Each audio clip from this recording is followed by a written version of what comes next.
we're going to Jacksonville, and we're calling this episode "The Eye of the Jaguars." Because for those that don't know, the Jaguars, I don't know if they still do or not, but I know they used to have a Jaguar on the field and have an eye. The eye was like literally at the 50-yard line. But of course, I'm not going to talk about Jacksonville by myself. Of course, because I live in Nashville. I see the Titans mostly. So I'm going to bring on our guest for the night. He is the beat writer for the Jacksonville Jaguars, covered for the Florida Times Union. He is Mr. John Reed. How you doing tonight, sir? Hey, appreciate that. Appreciate that good introduction, man. Even though I covered a team that went 1-15, but I appreciate it. You're covering the NFL. You are living the dream of somebody right now. Yeah, you're right. And I will say this. I will say this to everybody that's watching. We did not color coordinate tonight. It just happened to be that way.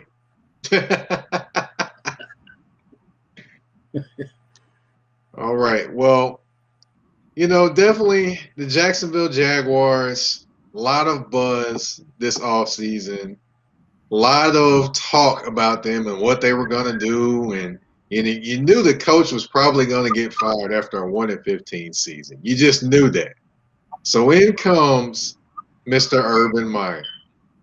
Now, what was your initial reaction when it was announced that Urban Meyer would be the head coach of the Jacksonville Jaguars? Well, I was surprised. I mean, when you talk about the owner, Shad Khan, really taking initiative, I think that's been the problem since I've been covering this team, of absent owner, basically, and putting a coaching search in his hands. I mean, in the first press conference after they fired Doug Marrone, he said that, the ball is going to roll in his court. He's going to be the head guy to make this decision. And they wasn't going through an agency to screen candidates or anything like that. So it was going to be all on him to find the right guy.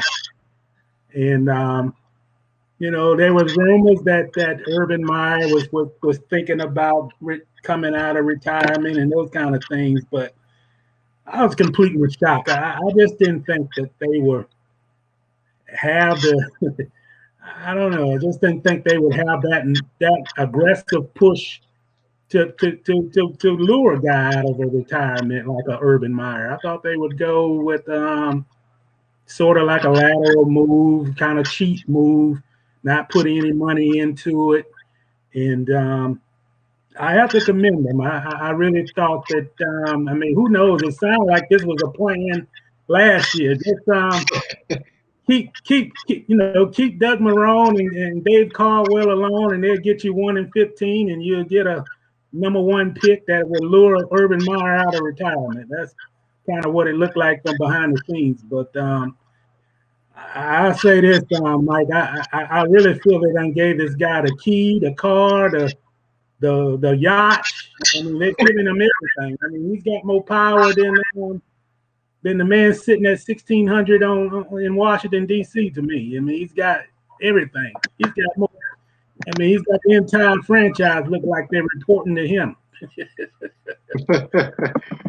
Yeah, just it threw me off a little bit, but it had been rumored for a while, and I was like, okay, cool. They gonna go with Urban Meyer. Wow, that's the first thing I said was like, wow, they really gonna do this. They're really gonna do this. So since he's been there, what has the feeling been about him down there? Because I know how he left in Florida. He retired for health reasons, and all of a sudden he pops back up at Ohio State, and he's got these rules that his family's holding him to, and he's not having health issues. And so to start, I mean, what was the reaction with him coming back to the state of Florida? I mean, it was like, will he be able to handle losing? A lot of people would think like, man, you lose 6 games in the NFL season, you can still make the playoffs. They don't know and they still don't know what is his reaction going to be when they don't win. I'll say this about him. I think he came in immediately, and he seems like a guy who's like a CEO. Like I remember his press conference, and he immediately said that if someone working that organization doesn't show pride about the emblem, like if you don't validate that emblem, you won't be here, and boy, I ain't hear that since I've been here, like taking pride, taking ownership. Said he was going out and getting an elite coaching staff. They're going to demand excellence, and no stone is going to be unturned, and those kind of things, and just putting this change of culture immediately into this franchise, which is sort of new. And he's already made a couple of mistakes. I mean, you can't go out, no matter how much power you have, you can't go out and hire a guy like Chris Dole. I really felt he made a big mistake. And one thing I've already know about, just since he's been hired here since January, he don't really care what people says on the outside. I mean, we asked him probably 15 questions that day about, well, why would you hire? You created a job, number one, for him, and why would you want to bring someone like that in your franchise who been accused of racial remarks and belittling players? And I say that with conviction because this franchise was the first to march, to have a peaceful protest back in June, and the owner sent out an essay about,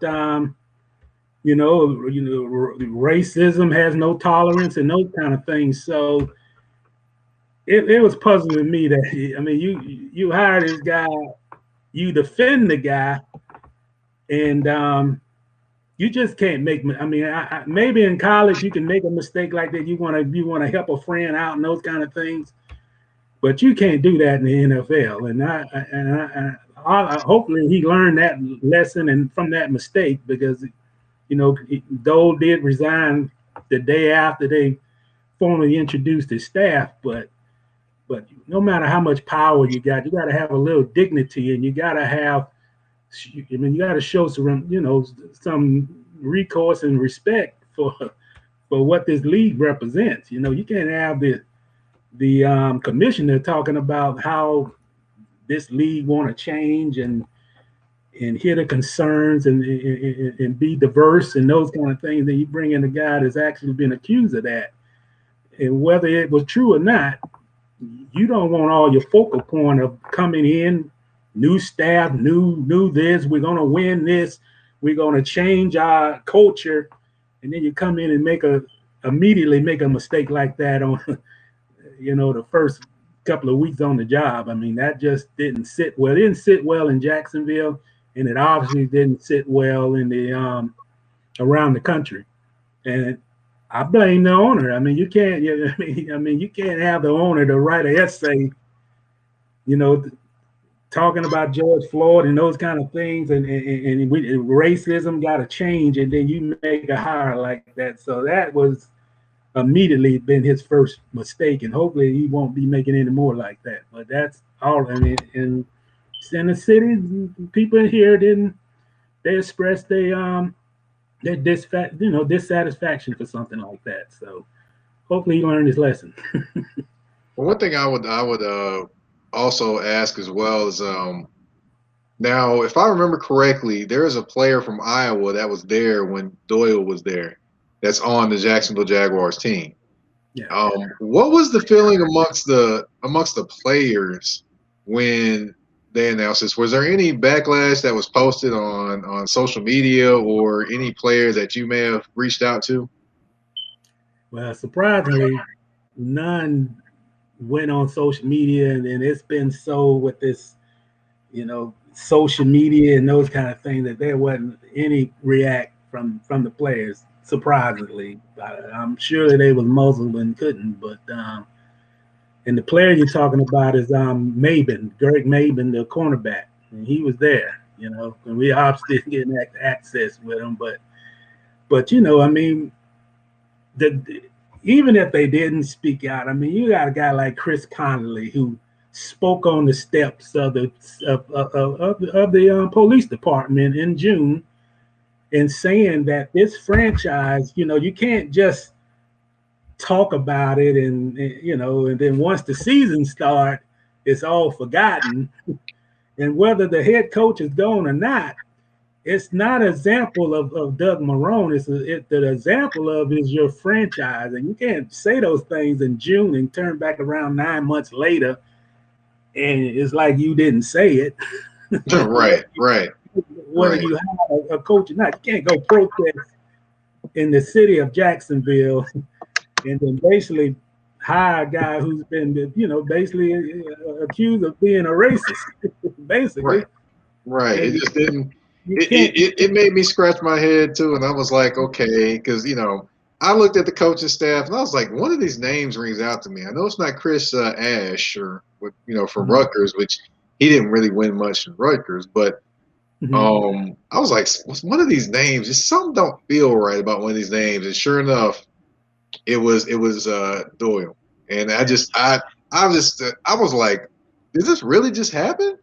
Did he really just do this? Did he pull an Urban Meyer on us again? I mean, come on. It just, I didn't know what to say. I was just like, wow, come on, man, come on. And by the way, before I get going, I want to thank everyone for tuning in. That's tuned in so far. Thank you all, and everyone's tuned in on YouTube, Facebook, Twitter. Come on in and join the HapSap. I got Mr. Reed to come on.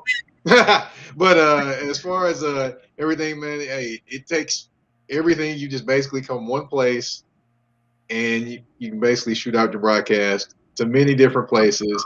I'm trying Twitch tonight, by the way, Mr. Reed.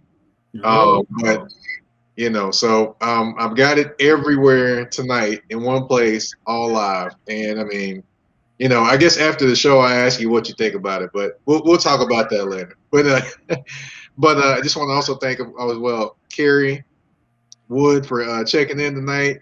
Heavenly Dew, I see you. Hello, how you doing? Thanks for tuning in. And also, and Day, thank you for the Creative Genius Award, and thank you for tuning in. All right. Now, of course, I'm off the sidebar and I'm back in the discussion. But well, hopefully Urban Meyer on there, because I guess he now that I don't sugarcoat. If the truth is true, no sugarcoat from John. So right, you got to say it. Just say it. Lay it plain. Lay it plain. And if he don't like it, that's on him. Exactly. As far as the we talked about Urban Meyer and everything that's going on there. Well, there also was a new general manager hired, and his name is Trent Baalke. For those that don't know, Trent Baalke has a history with college coaches, meaning Jim Harbaugh. Jim Harbaugh was his head coach when he was in San Francisco, and needless to say, that did not end well. It was successful for a point in time, but it did not end well because it ended up in a struggle of power. Now, with this situation, it seems like Urban Meyer has all the power, and Trent Baalke's kind of along for the ride. Am I missing something, or did it just dawn on me that maybe Trent Baalke is sitting in the passenger seat in this one and not trying to ask for more power, or not even trying to usurp any of Urban's power, in this one? Yeah, you exactly hit it on the hammer, the nail. You hit it right on the top of that nail. I mean, he wouldn't have got the job if obviously he had to agree to this arrangement. But make no mistake, this is Urban Meyer's franchise, and Trent Baalke answers to Urban Meyer. Now when it comes to, I'm assured as far as like his input would be, and far as like evaluations and those kind of things. and I'm sure they're going to have some interactions and agree on things like that. But when it comes to final decisions, or hey, Trent, maybe you need to go see this and get back with me on this. When it becomes on final decision, that's is Urban Meyer, and this was sort of explained through Shad Khan that, and basically he said at a news conference that the franchise business is going to go through the head coach. You know, I mean, Oh boy. you know, that's a little different, but I think that had something to do with him, taking this job. I think it's something that he demanded, and obviously it's something that Shad Khan didn't have a problem delivering, and I think they had to go through. I mean, they interviewed a lot of candidates. It had a widespread search that started, well before the head coaching search began. But Trent, he was apparently have sort of type of a relationship with Urban Meyer, and he had to agree to that arrangement for him to get this job. But I don't think there'd be I don't think there'd be the same situation that happened in San Francisco with Harbaugh that is going to happen in Jacksonville, because there's no, whether you inside that building or outside. I mean, you could be, just in Jacksonville and just hearing off the news reports. There's no there's nothing, there's no confusion of who's the boss. Gotcha. Oh boy. Well, hey, one thing you can say about Urban Meyer and taking an NFL job, he can't get in trouble for recruiting. So there you go. Yeah, you're right. Oh, You got to speaking of recruiting and bringing in players, of course, the draft talk is here. Everyone's talking about who's going where and who's doing what. Well, one thing you really don't have to worry about when it comes to the Jacksonville Jaguars is who they may take. This guy in this picture here, that would be Mr. Trevor Lawrence, can pretty much make any throw on the field as shown right here. Watch how as he drops back in this next one. Just watch just the arm talent here. I mean, just look at it, just on point. Right there on him. So that type of thing is what the Jacksonville Jaguars are hoping to see when Trevor Lawrence is selected number 1 overall. I mean, what is the feeling down there about Trevor Lawrence right now? Well, let me say this. With that arm, that what makes you get out of retirement, huh? Get a quarterback like that makes you want to try. Oh, I think the NFL will be okay, even though I had all my success on the college ranks. But it's almost like Trevor Lawrence is already here in Jacksonville. All the discussions on the sports talk radios is about Trevor. We've written probably in the last 4 weeks, we probably done written about 10, 12 stories on. We had a big feature story in our paper where we talked to the people from his hometown, and it's just like, hey, it's a after the fact kind of thing in Jacksonville. I mean, there's no uncertainty about that he's going to be the quarterback here, and they're going to draft him on April the 29th, and this franchise take it from there. And believe me, Mike, from seeing Blake Bortles throwing 5 picks in a practice to making I mean, Garner Minshew bless his heart. He's a good guy, funny guy, good guy to cover, but he's not a franchise quarterback, man. And to go from what they've had to see this kid in that throw that you showed in the highlight, that was his final throw of that pro day. And that ball sailed 65 yards.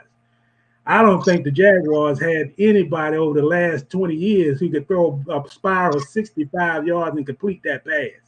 I mean, there's already things that he showed in that pro day that none of the guys since I've been here can have shown anything like that as far as accuracy, touch, and those kind of things. So, and quarterback has been the problem here. Even when they went to the AFC title game, it still was a question about the quarterback position. So people here are excited. This is why they was cheering for him to lose during the season, because this kid is a generational talent. I think he's good as advertised. He can make every throw, and this franchise hadn't had that. I mean, you're talking for the couple of decades. They hadn't had the one thing you have to have to win in this league, which is a franchise quarterback. And finally, Right. Through a 1-15 season, and just pure luck, they ended up with that number one pick. But was it pure luck or pure stinking it up? Which one we gonna go? well, I think it was both, man. Because I'm gonna say on the record, I thought that Dave Caldwell and Doug Marrone probably shouldn't have been here after the 218 season, and a lot of people was saying the same thing here in Jacksonville of man, you know what? I mean, what's going on? You could go 5-11 and 6-10, and you don't be held accountable. I mean, you look around the league. I mean, you can't have those type of seasons and still keep your job. It's a performance-based league, Right. and to go from that to now and finally see this kid with all the tools and I don't think he's they got some. I mean, it's a lot more problems with this team than quarterback, but just to have something to build around, a franchise quarterback to build around, is what this franchise needed. And man, I tell you what, a lot of people here in Jacksonville say, boy, that was the best 1-15 season they ever had in franchise history.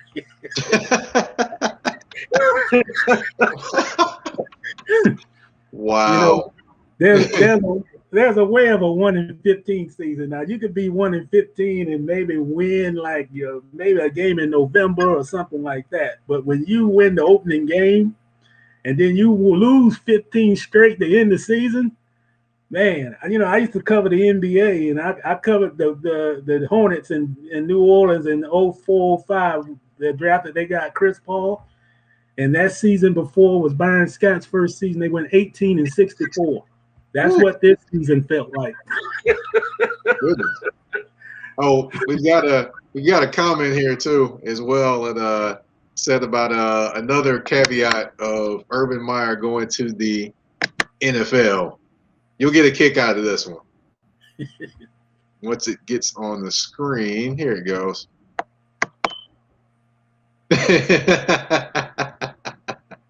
Said Urban doesn't have to face Nick Saban either. Yeah. Oh my goodness. Kerry Wood, you are out of control for that comment, sir. You are out of control for that comment. But I'm gonna throw something out here. Everyone seems to be set on Trevor Lawrence to be the starting quarterback next year, or the franchise quarterback for Jacksonville next year. Mm-hmm. I'm going to throw a name out there, a certain particular gentleman that is in the AFC South as well. He's not wanting to be with his team anymore. And Jacksonville is not necessarily that far from where he grew up playing high school football. That would be Deshawn Watson. Now, he met with the head coach today or last Friday, it's reported, and reiterated, I do not want to play for this team. I do not want to be here. So what chance would you put out there that Jacksonville would package the first pick and the 25th pick and whatever else in the kitchen sink to bring Deshawn Watson to Jacksonville. Man, you really want to know? I don't even need to pull my rabbit's foot out for that prediction. They would never do that. That would be zero chance. Even though Deshaun Watson is a great talent, I don't think even Houston would trade him to another team in the division. But there's so much build up on Trevor Lawrence and just some of the things that Urban Meyer has said. I think right now they locked in on Trevor. I don't think there's any way that they would trade that pick, unless it was 6 players or something out of the like one of those old Dallas Cowboy deals back in the 90s or something like that. But I just think it's a formality, and I don't see anything that they would give that pick up, even for a talent like Deshaun Watson. But I cover the Jaguars, and stranger things have happened with this franchise over the years. But I think those days are long gone, and I don't think that I don't even think they would even pick the phone up and entertain trade discussions to give up that pick. Well, it'd be a little like my guy Kerry said, it'd be a little Clemson for Clemson, Yeah. See, a little Clemson for Clemson. See, maybe I don't know, but hey, and the funny thing is they're both from Georgia. That's what's even crazier about all of this. So yeah, so Clemson's been cutting up and stealing players from Georgia, and Georgia's not happy. I'm just being silly. But gotta step up their game then. That's right. Now, besides Lawrence, they do have that 25th pick. Now, I've seen where they've talked about picking a defensive lineman, a guy that sat out this year, and from the University of Washington. But I know there is plenty holes on that team. So where do you think they go with that 25th pick? Well, I think you got to go with the defensive tackle. I mean, I think the defensive front has been, it look like they're going to go to a 3-4. I mean, a 4-3, 3-4. And I just think they got to improve their interior defensive front, man. And I think that most of the mock draft have a kid from Alabama, and I think they're going to try to. I wouldn't be shocked if they go and get Christian Barmore from Alabama. I mean, I think they got to get a interior presence. I don't know if they want to invest, and I also think they might invest in it in the free agency too. Someone like a Sheldon Rankins or something like that. But they got to get bigger up front. They can't stop the run. And I think defensively, to be honest, if they didn't have that number 1 pick, I think their biggest issue, right, is the defensive side of the ball. I mean, they do have playmakers. They need more playmakers, but they do have a strong receiver core. But defensively, giving up 30 points a game, can't stop the run. A lot of that blamed on the former defensive coordinator, but they got to upgrade the talent, particularly on that defensive front. And Barmore is a kid who, I don't think he's far away. I think he'll be someone that can step in and make an immediate contribution. So I think they're looking on those lines for that 25th pick to upgrade that defensive front. Gotcha. So that would be an interesting move. But like you mentioned, the Jaguars do have money. They have money to blow. Sometimes they have blown it, which is a particular guy that played on the defensive line for them that ended up playing for Philadelphia. Got cut after like 1 season. So I cannot. But his name escapes me. It was just on the tip of my tongue a while ago. But Malik Jackson. There we go. They paid Malik Jackson, brought him there. He played for like a hot minute and then left and went to. They cut him and he went to Philadelphia. And they paid him big money too. Yeah, they did. Man. He was one of my guys in that locker room, man. The thing about you bring up Malik Jackson. I mean, they were telling the guy you got to lose weight. Like he used to sit in there like, man, what are they gonna say next? I gotta lose weight. Then they say, the first season they say he wasn't big enough.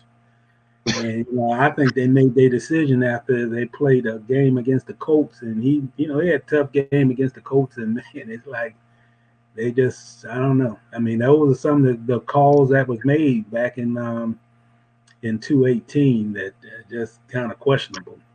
I mean, they gave up on a guy that they gave so much money to, and he was one of the leaders in the locker room. But this team, I think that they've tried the trick of free agency. That I really think when you build on free agency, it's sort of a temporary push. I think you have to build your franchise to be a consistent winner. I think you have to build it through the draft. And I think that's been one of the problems because, you look back on that 2017 team. I mean, they had A.J. Boye and then Calais Campbell, and they made all that. They spent all that money in free agency on those guys. And then you look 3 years or 2 years after they went to the AFC title game that, man, it's like none of those guys are around anymore. So Right. I think this franchise have learned that mistake. But Mike, I want to, the thing is that they're so talent depleted because of bad decisions, and those bad decisions really came from poor valuations. Stuff that some guys they just dismiss because the personalities didn't mesh. Not talent. Mm-hmm. You had Tom Coughlin there, and you can't force these young guys to not express. If they can't express themselves, then they feel that they trapped, and that's been some of the problems here in Jacksonville. That these guys got to feel like they free. Jalen Ramsey, was I gonna got be. some news. I got something to tell you about him. Oh man. I got something to tell you about him. You can't muzzle that guy. If you thought they could. He actually went to my high school. He actually graduated. Me and him graduated from the same high school. Oh Lord, you went to school with Jalen? No. I didn't go to school with him, but we graduated just different times. But we graduated from the same high school. Oh man. And then another thing, him and Derek Barnett, who was a first round draft pick for the Philadelphia Eagles, they were high school teammates. Oh, word. Yep. Well, I tell you what, he sure made it interesting. So yeah, just I know pointless information. I know. No, ain't no point. I mean, What's that? I say that's not pointless information. I mean, but he was interesting when he was here in Jacksonville. I hear you there. Well, I did want to talk a little bit free agency, and of course, they have a lot of cap space, and we talk about potentially what they could do and where they could use it with the defensive line, but I saw it mentioned where a particular Tennessee Titan could potentially end up in Jacksonville, and that would be Mr. Jonnu Smith, free agent tight end for the Titans. And if those are not familiar with his work, let me just give you give you one highlight to kind of get you get you familiar with Jonnu real quick. 31 carries. Well, just kind of check it out right here. He's just scooting on down the sideline there. He's wide open. There he goes. Winger trying to chase him down. Like he did that on the Jaguars. Covers 62 yards. Yeah, Yeah, I had that one. I had that one in told over there. But I remember. but Yeah, what do you think about him potentially joining the Jacksonville Jaguars this offseason? I think it's a strong possibility. I think that that's a position almost as bad as quarterback. They haven't been able to fix, and they need a guy who can stretch the field like you showed in that highlight against the Jags. They need a guy that can do that on a consistent basis, which is something they hadn't had at all. I mean, that to me, other than the quarterback, I really feel that one of the least productive positions, even back in 2017, was that tight end. There's still people here in Jacksonville say the worst thing this franchise did was get rid of Mercedes Lewis. I knew you were going to say that. I knew you were going to say that. It's true, man. He still got fans in this town. They're like, why in the world would they get rid of this guy? But man, Tyler Eifert and people like that, they just they just have not had much luck at that position. They need a guy who can get separation, obviously be a consistent receiving type of guy who can catch passes across the middle and just be the that tight end that if everything is locked up outside, you got a tight end is open or underneath, and to make those underneath throws for a guy like Trevor Lawrence, that's what they need, and that's what they hadn't had. And Jonnu Smith is a guy, especially from them highlights, he can get separation. Yeah. So they need speed on the field at that position that can get past linebackers underneath and those kind of things. And I think they're going to make a push. I think he'd be one of the guys that they target. I even wrote that. I think he's one of the guys that they should look at, and I think they are. I think they're going to make a push to try to sign him. As you can see, I kind of did my homework, so I kind of caught that one from you. But another guy, I would say that I've heard rumors about landing in Jacksonville. I don't know how true it is, but that would be a Super Bowl champion wide receiver, Chris Godwin. Now, he suffered through some injuries this year with the Tampa Bay Bucks, but when he did play and when he was actually concentrating and catching the football, he made plays. Now, he did have issues catching the football, which nobody can deny that. But what do you think of this talk about him adding to the team? And honestly, with Chenault and Chark there, honestly, I didn't think that he would be a need there, but apparently someone knows more than I do. Well, let me say this, man. I do cover the Jaguars, but I own a house outside of Tampa. And he was on the radio here in Tampa. I think it was yesterday that they've already saying about, that he'd take the hometown deal, the stay, and all that kind of stuff, and he wouldn't seek a big time contract just to stay there and make another run at the Super Bowl. And then he went on the radio and said, he's got to get paid. So I don't think that he's going to take the hometown discount or whatever that is to accommodate their salary cap and all those kind of things. I think whatever the offer is good and is lucrative, I think he would take it. He would be a great fit in Jacksonville. I really do. I mean, the guy run precise routes, very good, reliable pass catcher. And you can just look at him over the last 2 seasons that he's, his upside is down the line. I mean, you haven't seen the best of what he can, what he can put on the field.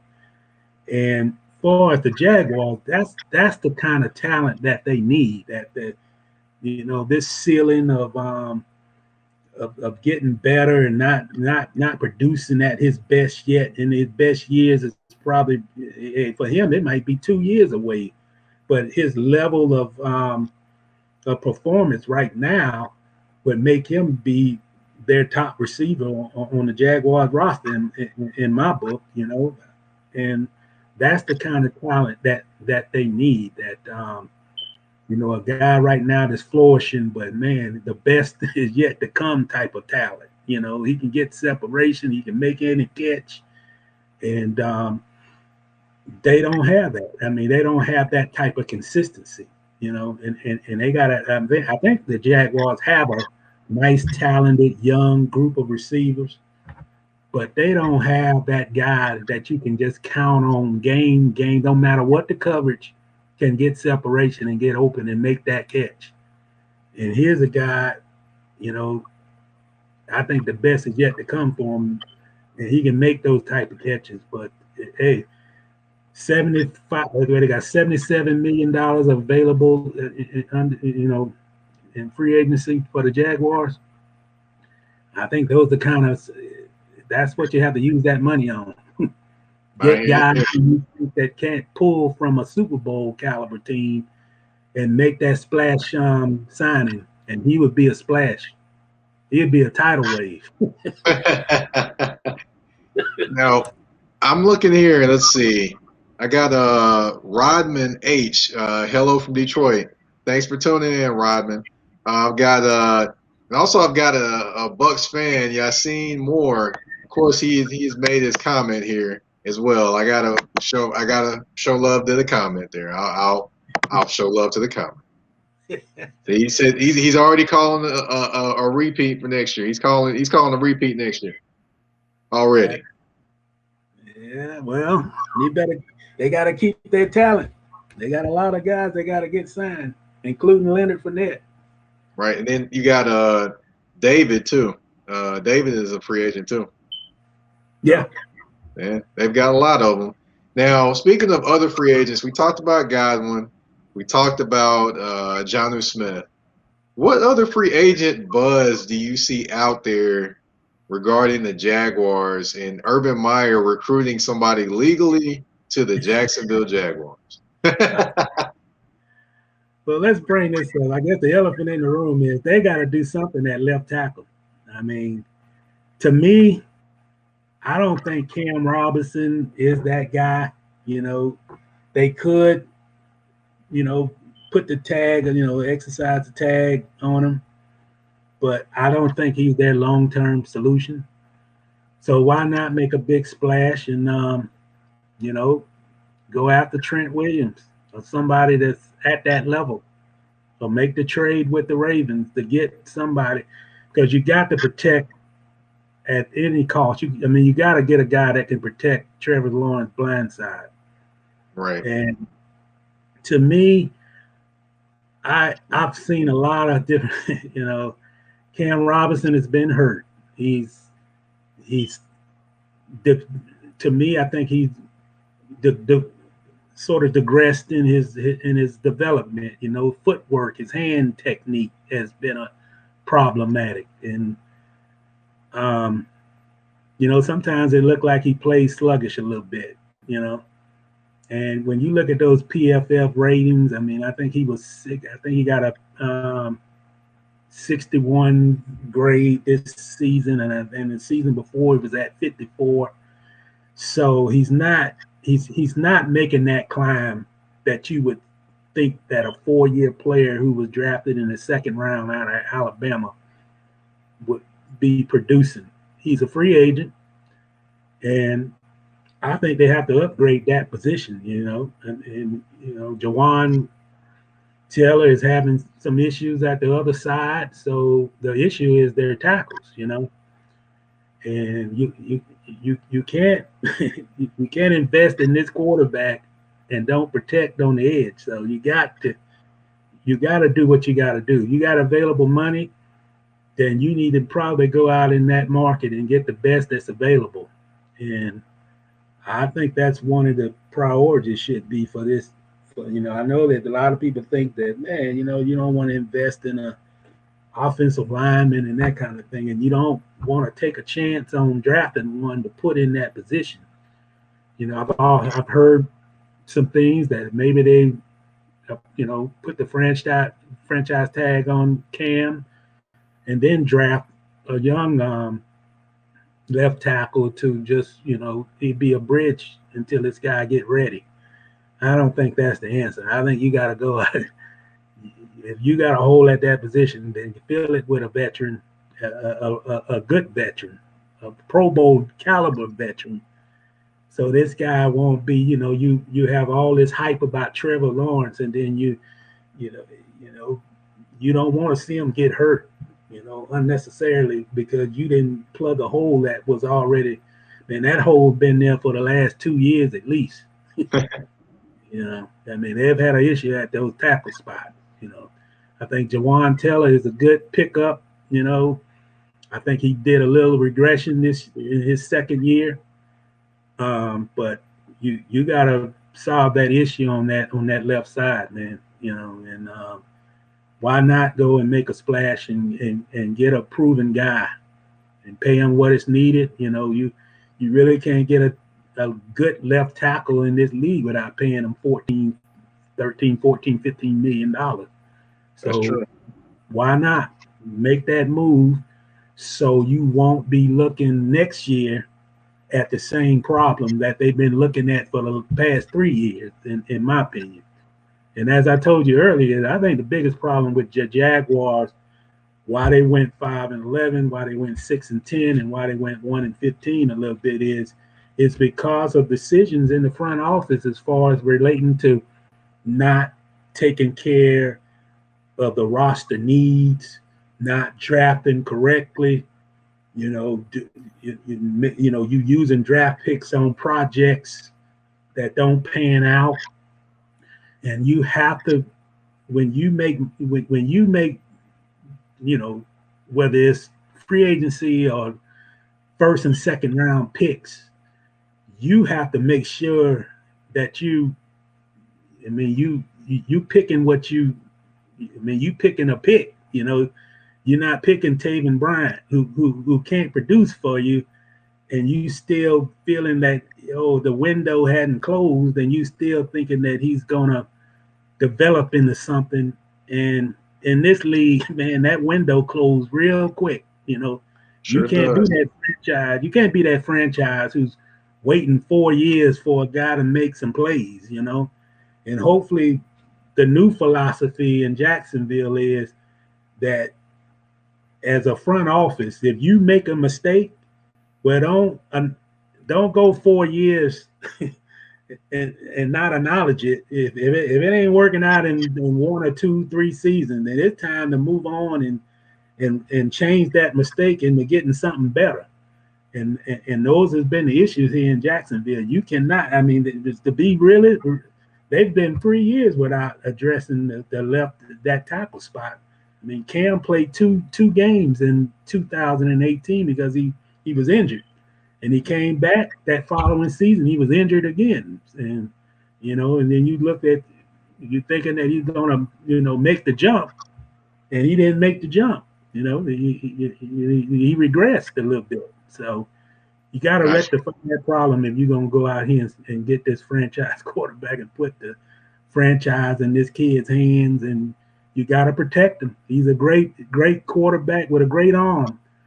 But, hey, if you can't protect him, then he won't be any different than Garner Minshew. You're right. And also, another thing is David Carr, remember when he was in Houston, nobody could protect him, and he became a guy that was really, really gun shy back there. So I definitely get your points there. Well, I will say this: we've come to the end of the show. Wow, and I just want to thank you for coming on tonight, and thank you for trying out the Haps app, man. What do you think of the app, man? Man, this is tremendous. I mean, it's like Walmart. It's like it's a one-stop shop. I mean, you got the Twitter there, you got your Facebook, and it dispenses all that to those social media channels, and everything works. And I told you about it the other day. I said, boy, this is pretty nice. Well, it's only going to get better. You know, it's still kind of in a little bit of a testing mode, and they're constantly making improvements. Like, you know, for example, people doing it, you know, mobile, they've kind of made improvements on that end, and they're going to continue to make more and more improvements as well. So, I mean, honestly, man, you know, try to. I would recommend, hey, try to do a broadcast on your own once and see how that works out in terms of connecting it to, you know, Twitter and Facebook or whatever places you want to connect it to. So it definitely is fun. And I see you have like the banners with the you know, the writing up at the top. So man, you keep doing what you're doing, man. You know, I'll say this. You know, I like to see young brothers in this business and trend setting, working hard, doing the things you can do. So, man, you know, I'm kind of the older type of guy. I've been in this business for 30 years, man. To see young guys like yourself keep striving, keep hustling, and man, you know, the sky's the limit. Keep doing what you're doing. Thank you. I appreciate that. And if you want to, you know, definitely tell everyone where they can reach you on social media, so that way they can get your work, man. Oh, no problem. You can catch me on Twitter. I'm at John Reed 64, and we'll see what this Jaguar franchise do, because it might be something to keep up with this team. You know, it's so hard when you have a team that's losing over the years and those kind of things. But there really is excitement about this franchise, and particularly when you have a guy like Urban Meyer, but also have a number one pick, and his kid is a generational talent. So, you know, we'll see. Well, man, hopefully you're not seeing like this and looking through your hands like that. But you know, hopefully you're not doing that. But yeah, I've done just what's that? I say I've done plenty of that over the last two seasons. Well, I just see. Probably why I wear glasses. What's that? I say that's probably why I got these glasses on. I ain't seen a lot of horror shows. Well, I just again thank you for your time, and for those that have watched tonight, thank you for tuning in. Next week we might be going to H-Town, talk a little Deshawn Watson. Yeah, tune in. So you can follow me on Twitter at MikePatton82.